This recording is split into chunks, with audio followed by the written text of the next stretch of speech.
This is Martin Wisnatsky. I was born again by the grace of God in November 1977 and entered into a reality that I did not know existed.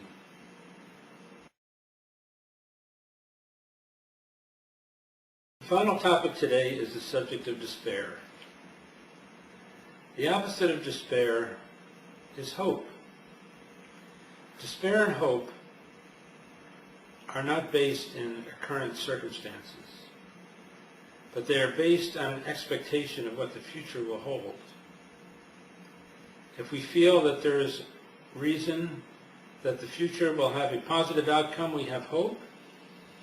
If we feel that there's no possibility for a better future, we fall into despair. Now, for the Christian, Jesus tells us what we have to do to follow him. No Christian is content unless he is satisfied that he is following Christ. If one is on a team, one doesn't want to be on a losing team, and neither do you want to be someone who is a drag to the team and contributes nothing to it, especially if you have a devotion and an affection for the head of the team. And Jesus is the head of his body, of which we are parts.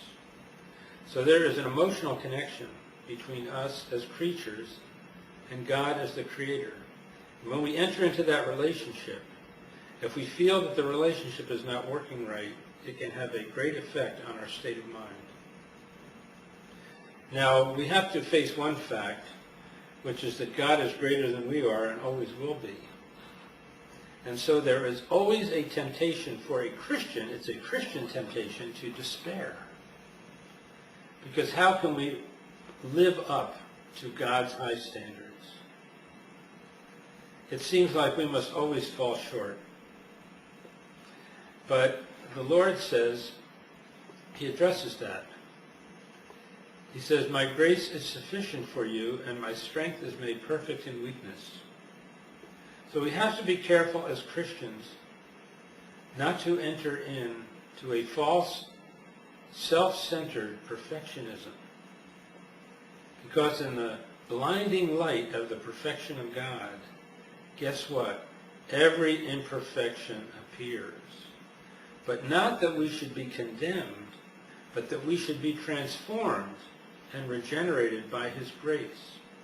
So the more of our own ugliness we see should cause us to cling closer to God, not to fall away from him in hopelessness and despair.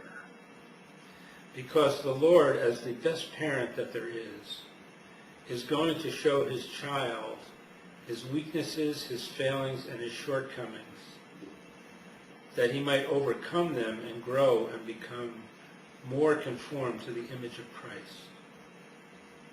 So do not despair, but rather be filled with hope, because God has not chosen you in order to condemn you, but that you might be reconciled to him and be a joint heir with Christ. Keep on the upward path, and keep up your hope, and also your humility, which will allow the grace of God to work.